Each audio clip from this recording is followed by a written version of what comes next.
PSG 2, Barcelona 1. You know, this is what I love to see, man. This is what I love to see. Anything that makes Barcelona lose, I'm down with it. I'm a Barcelona hater. I'm a Madrid fan. It is what it is. Very interesting game. It was I think this was the game that everybody has been waiting to see from last year's Champions League. Like, everybody has been waiting to see this game since the draw happened. Everybody has been looking forward to this game, and today's game was a blockbuster, some kind, to a certain level. The only disadvantage of this game is that key players were missing. Like, Dembele was missing, who just recently won the Ballon d'Or. Kvaratskhelia was missing. Doué was missing. Who else was missing? Rafinha for Barcelona was missing. Certain these key players that we would have loved to see. And it's very ironic that what are the odds that an important game like this amount of world-class players will be missing, right? Very, very odd. It's crazy how football works. However, it was still a very interesting game. There were still a plethora of world-class players that were present for the game. Like for Barcelona, Yamal was present, Pedri was present, Ferran Torres was present, Rashford was present. For PSG, Pacho was present, Gonçalo Ramos was present, Hakimi was present, Fernandes was present, so Nuno was present. So it was still a blockbuster game, very interesting game, end to end. And I'll read the stats quickly. So during the game, so this is the team stats. Barcelona had 12 shots. PSG had 15. Barcelona had 3 shots on target. PSG had 7. Barcelona had 46% possession. PSG had 54% possession. Barcelona had 424 passes completed. PSG had 474. Pass accuracy, Barcelona had 86%, PSG had 87%, and so on and so forth. Basically, it shows you that PSG dominated that game. PSG dominated the game as regards every stats, and PSG won the game. Left to me, PSG could have won the game, could have won with a much more decent margin rather than 2-1. That game could have ended with PSG winning 4-1. It could have ended with PSG winning 3-0 if Vitinha didn't, Barcelona's goal came from a mistake in the midfield by Vitinha, who was very lackluster in the first half, in my opinion, because he's the third best player in the world, rightfully so. He's the best midfielder in the world, in my opinion. He had a lackluster first half, but he came through second half and really controlled the tempo of the game.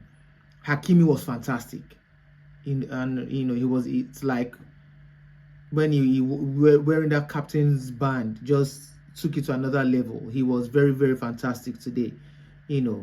Hakimi and Nuno on either flanks, either wing backs. Incredible. Nuno was incredible today. The way he was marking Yamal, the way he was driving forward. When those guys are on it, like Nuno and Hakimi, those guys are unstoppable. Going forward and coming back. The pace, the strength, the skill. Those guys are different, man. They really played well today. One thing you guys have to agree with me about, and one thing I've realized, is that Barcelona right now, as much as everybody wants to shout that, oh, Yamal is the linchpin of this team, Barcelona will struggle without Rafinha. Barcelona will struggle without Rafinha, and that's a fact. The press Rafinha gives you when he plays, that press, that energy of tracking forward, tracking back, tracking forward, tracking back, dropping in midfield, assisting, scoring goals. Barcelona don't have it without Rafinha. There's something Rafinha brings to that team that no other player brings.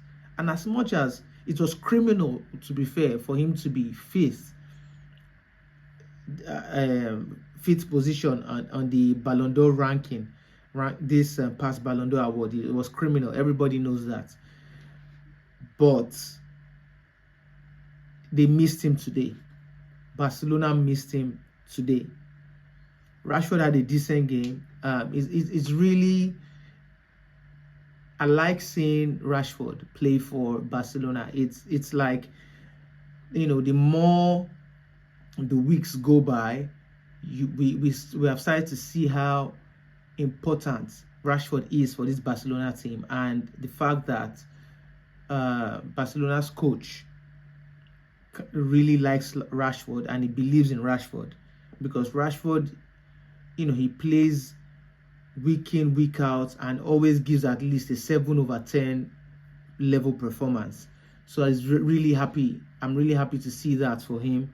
You know, it seems like he's happy in this Barcelona team. The system fits him. He's always a constant threat on the ball. So it's really beautiful to see. Yamal too had a very good game. Yamal had a very good game. Could have, if Barcelona took their chances better, Yamal could have also easily been the difference for Barcelona. Barcelona had certain chances. PSG defended well. They defended so well today. There's somebody for Barcelona, for PSG. This is my first time watching him, and his name is Zabaril. How do you pronounce his name? Zabani. However way you pronounce this guy's name. This guy was phenomenal today.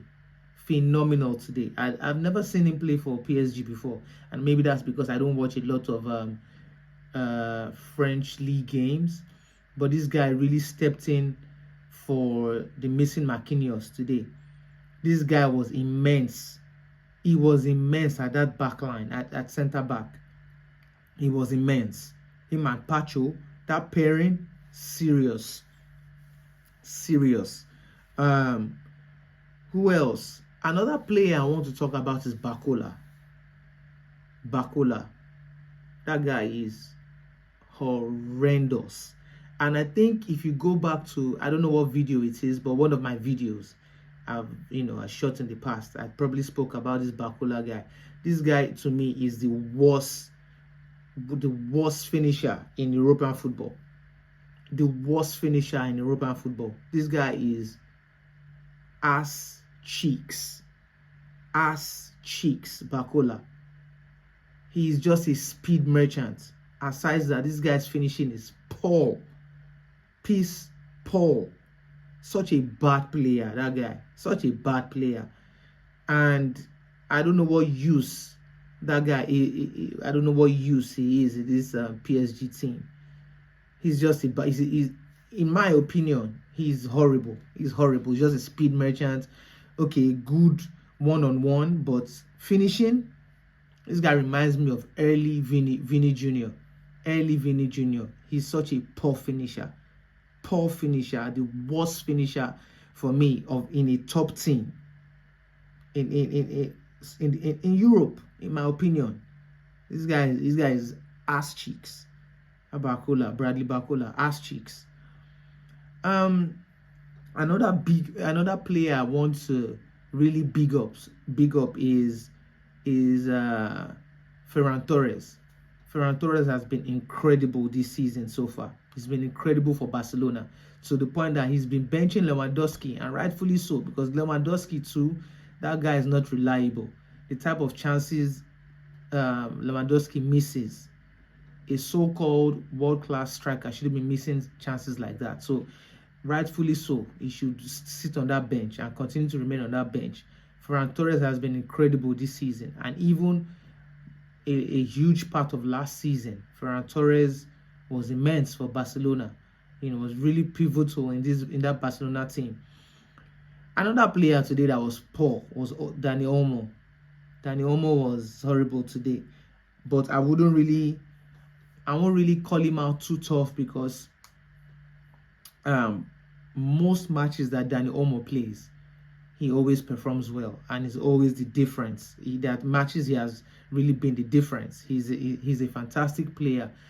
Players have those days where it's just their off days, and I guess this was just one of those days for Dani Olmo. He didn't really have a good game today. So yeah, that's really it. It was a very interesting game. Both teams had chances. It was just a game of fine margins, and PSG, them having two elite wing backs really helped to seal the game for them. Another player that really did well today was Koundé. Koundé really did well against Bradley Barcola in the first half. He really bullied him, matched him pace for pace, strength for strength. Koundé, who is one of the best right backs in the world. That guy, you always get at least an 8/10 from him. A very world-class player. So yeah, that's really it. It was a game of fine margins. Barcelona really missed Rafinha today as regards that press that he gives, and that's how his runs and tenacity destabilizes defenses. They really missed him today. But all in all, it was a good game. Yeah, that's about it. If you are new to my channel, welcome to my channel. Please like, comment, subscribe. If you are a recurring visitor on my channel, thanks for always tuning in. Please like, comment, subscribe to the channel so that you can get notifications when I release videos. And that will be it for now. Until next time, guys. Peace.